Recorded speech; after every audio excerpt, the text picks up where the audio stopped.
అందరికి కవర్ చేసి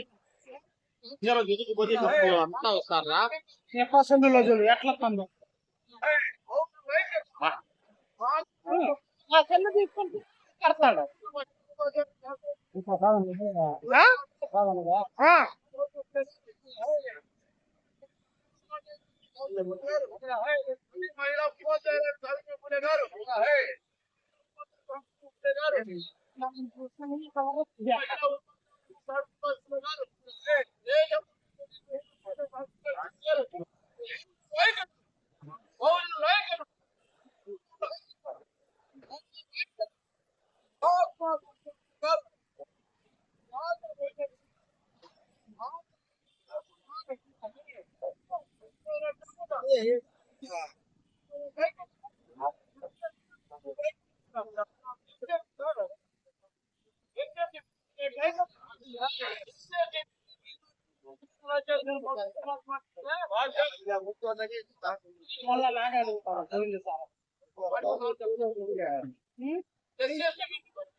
బర్లకాయను భయంగా ఉన్నా నేను ఉండాలి అసలు నేను అడగను కూడా చేసుకుంటాను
BSP Zindabad BSP BSP BSP CSP BC minority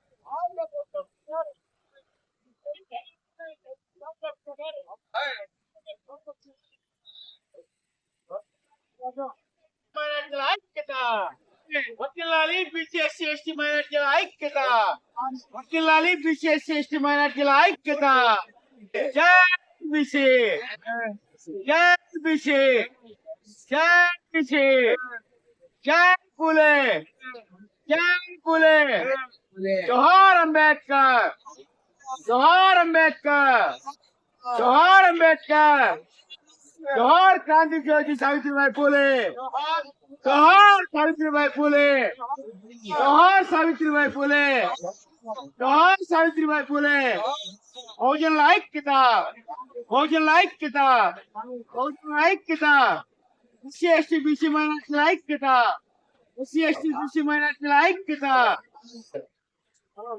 मला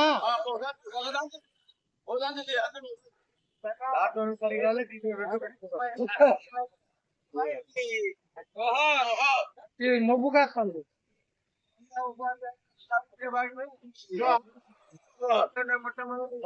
మహిళా క్రాంతి జ్యోతి చదువుల తల్లి సావిత్రిబాయి పూలే గారు. క్రాంతి జ్యోతి చదువుల తల్లి సావిత్రిబాయి పూలే గారు. క్రాంతి జ్యోతి చదువుల తల్లి సావిత్రిబాయి పూలే గారు. క్రాంతి జ్యోతి చదువుల తల్లి సావిత్రిబాయి పూలే గారు. మహాత్మా జ్యోతిరావు పూలే గారు. బాబాసాహెబ్ డాక్టర్ బిఆర్ అంబేద్కర్ గారు. శ్రీ కాంశీరామ్ గారు. క్రాంతి జ్యోతి సావిత్రిబాయి పూలే గారు. క్రాంతి జ్యోతి చదువుల తల్లి సావిత్రిబాయి పూలే గారు. ఎస్సీ ఎస్టీ బీసీ మైనార్టీ ఐక్యత. ఎస్సీ ఎస్టీ బీసీ మైనార్టీ ఐక్యత. ఎస్సీ బీసీ మైనార్టీలకు నిజమైన రాజ్యాధికారం బహుజన సమాజ్ పార్టీతోనే. ఎస్సీ బీసీ మైనార్టీలకు నిజమైన రాజ్యాధికారం బహుజన సమాజ్ పార్టీతోనే. ఎస్సీ బీసీ మైనార్టీలకు నిజమైన రాజ్యాధికారం బహుజన సమాజ్ పార్టీతోనే. ఎస్సీ బీసీ మైనార్టీలకు నిజమైన రాజ్యాధికారం బహుజన సమాజ్ పార్టీతోనే. బహుజనుల ఐక్యత. బహుజనుల ఐక్యత. బహుజనుల ఐక్యత. క్రాంతి జ్యోతి చదువుల తల్లి సావిత్రిబాయి పూలే గారు. క్రాంతి జ్యోతి చదువుల తల్లి సావిత్రిబాయి పూలే గారు. క్రాంతి జ్యోతి చదువుల తల్లి సావిత్రిబాయి పూలే గారు. Bahujan Samaj party. Bahujan Samaj party. Bahujan Samaj party. Shri Kanshi Ram గారు. బాబాసాహెబ్ డాక్టర్ బిఆర్ అంబేద్కర్ గారు. మహాత్మా జ్యోతిరావు పూలే గారు. చదువుల తల్లి క్రాంతి జ్యోతి సావిత్రిబాయి పూలే గారు. చదువుల తల్లి క్రాంతి జ్యోతి చదువు తల్లి సావిత్రిబాయి పూలే గారు. బహుజనుల ఐక్యత. మాట్లాడండి ఇచ్చినాం చాలు.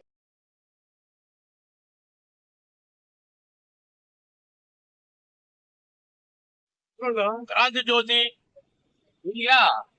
దేశంలోని మొట్టమొదటి మహిళా ఉపాధ్యాయురాలుగా పనిచేసిన సావిత్రిబాయి పూలే గారి 194వ జయంతిని బహుజన సమాజ్ పార్టీ జిల్లా కార్యదర్శి బీసీ సమన్వయ కమిటీ రాష్ట్ర కో కన్వీనర్ యాటగిరి రామచంద్ర ప్రసాద్ అధ్యక్షతన ఈరోజు ఆ మహాతల్లికి చిత్రపటానికి పూలమాల సమర్పించి ఘనంగా ఆమె జయంతి వేడుకలు జరుపుకోవడం అనేది జరుగుతోంది. సమాజంలో మూఢనమ్మకాలు, సాంఘిక అసమానతలు, అంటరానితనము ఇవన్నీ ఉన్నాయి. ఇవన్నీ పోవాలంటే చదువుకోవాలా. మరి చదువుకుంటే సమాజం బాగుపడుతుందని ఉద్దేశంతో మహాత్మా జ్యోతిరావు పూలే గారు ఆ రోజు అనేక పాఠశాలలు ఏర్పాటు చేసి మహిళలు చదువుకుంటే ఇంకా మరింత సమాజం బాగుపడుతుంది అని చెప్పిన ఉద్దేశంతో మహిళలకు చదువు చెప్పేందుకు ఎవరు ముందుకు రాలేని పరిస్థితుల్లో తన భార్య అయిన సావిత్రిబాయి పూలేకే చదువు చెప్పి ఆమెను ఉపాధ్యాయులుగా దేశంలోని మొట్టమొదటి మహిళా ఉపాధ్యాయులుగా తయారు చేయడం అనేది జరిగింది. మరి ఈ మహనీయుల యొక్క జీవిత చరిత్రలు మనం కలుపుకోవాలని ముందు పోవాల్సిన అవసరం ఉంది. ఈరోజు తెలంగాణ రాష్ట్ర ప్రభుత్వం ఈ జనవరి 3వ తారీఖును సావిత్రిబాయి పూలే జన్మదినోత్సవాన్ని ఉపాధ్యాయుల జన్మదినోత్సవంగా జరుపుకోవాలని చెప్పి ఆర్డర్ ఉత్తర్వులు ఇవ్వడం అనేది జరిగింది. మరి మన ఆంధ్రప్రదేశ్ లో మన ముఖ్యమంత్రి చంద్రబాబు నాయుడు గారు ఇది బీసీల పార్టీ అని చెబుతూ నిత్యము చెప్పే వ్యక్తి ఈ రోజు ఆ చర్య ఎందుకు తీసుకోకూడదు? ఎంత మోసం అంటే చంద్రబాబు నాయుడు గారు బీసీల పేరు చెప్పి కేవలం కమ్మల కోసమే పనిచేస్తుంది ఆ పార్టీ అనేది ఈ సందర్భంగా చెప్పొచ్చు. ఎందుకంటే ఈ దేశంలో బీహార్ రాష్ట్రంలో సమగ్ర కులగణన చేస్తే బీసీల జనాభా 63.1% అనేది వచ్చింది. అన్న లెక్కలు తెలిపాయి. మరి అదేవిధంగా ఈ రాష్ట్రంలో కూడా సమగ్ర కులగణన చేయాలని చెప్పి అనేక విధాలుగా చెప్పడం జరుగుతుంది. తీస్తే 61% అనేది వస్తుంది. మరి 61% అనేది వస్తే మన వాటా మనం తీసుకోవచ్చు. ఈ రోజు అమలవుతున్నటువంటి అంశం ఎంత ఉందంటే సర్పంచులను తీసుకుంటే బీసీలకు 60% రావాల, కానీ 24% వస్తుంది. మిగిలిన 36% అగ్రకుల పౌరులు అక్రమంగా ఆక్రమించుకోవడం అనేది జరుగుతుంది. దీనికి ప్రధాన కారణం జనాభా లెక్కలు లేకపోవడమే. మరి ఈ జనాభా లెక్కలు మనం తెచ్చుకుంటే ఖచ్చితంగా మన వాటా మనకు వస్తుంది. దీనికోసం ఈ నెల 18వ తారీఖున అనంతపురంలో రాయలసీమలో మహాధర్నా సమగ్ర కులగణన జరపాలని ఒక ధర్నా జరపడం జరుగుతుంది. మరి ఈ కార్యక్రమానికి బహుజనులందరూ మరి ముఖ్యంగా బీసీలందరూ తప్పనిసరిగా 18వ తారీఖున అనంతపురం జరిగే కార్యక్రమానికి హాజరు కావాలని ఈ సందర్భంగా విజ్ఞప్తి చేస్తున్నాం. మరి చంద్రబాబు నాయుడు గారు 2012 జూలై 9వ తారీఖున ఒక బీసీ డిక్లరేషన్ ప్రకటిస్తూ బీసీలకు 50% స్థానిక సంస్థల్లో రిజర్వేషన్లు మేము వస్తే ప్రకటన చేస్తాము, అమలు చేస్తామని చెప్పి ప్రకటన చేసి 2014లో అధికారంలోకి వచ్చి మరి ఆ సందర్భంలో 2014లో ఎలక్షన్ జరుపుకోకుండా, ఎందుకంటే ఉమ్మడి రాష్ట్రంగా ఉన్నప్పుడు కిరణ్ కుమార్ రెడ్డి గారు ముఖ్యమంత్రిగా ఉన్నప్పుడు స్థానిక సమస్యలకు ఎన్నికలు జరిపే సందర్భంగా 2013 జూలైలో సర్పంచ్ ఎన్నికలు జరపడం అనేది జరిగింది 34%. మరి వారు 5 ఏళ్ల పదవీ కాలము పూర్తి అయితే 2018 జూలై పూర్తి అవుతుంది. మరి ఎన్నికలు అప్పుడు జరిపింటే 34%తోనే మనకు అమలు అయి ఉండేది. మరి ఆ సందర్భంలో ముఖ్యమంత్రిగా ఉన్న చంద్రబాబు నాయుడు గారు ఆయన హామీ ఇచ్చిన మేరకు డిక్లరేషన్ లో హామీ ఇచ్చిన మేరకు 50% జరపల్లా, కానీ 50% జరిపే విషయాన్ని దేవుడు ఎరుగు.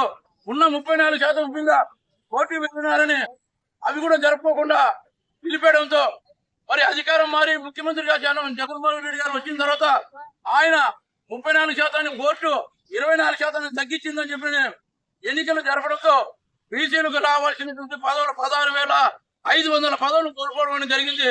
దీనికి నిజంగా చంద్రబాబు నాయుడు గారు అప్పుడే కన్నా ఎన్నికలు జరిపించే ఇవన్నీ పోయించేటు కాదు.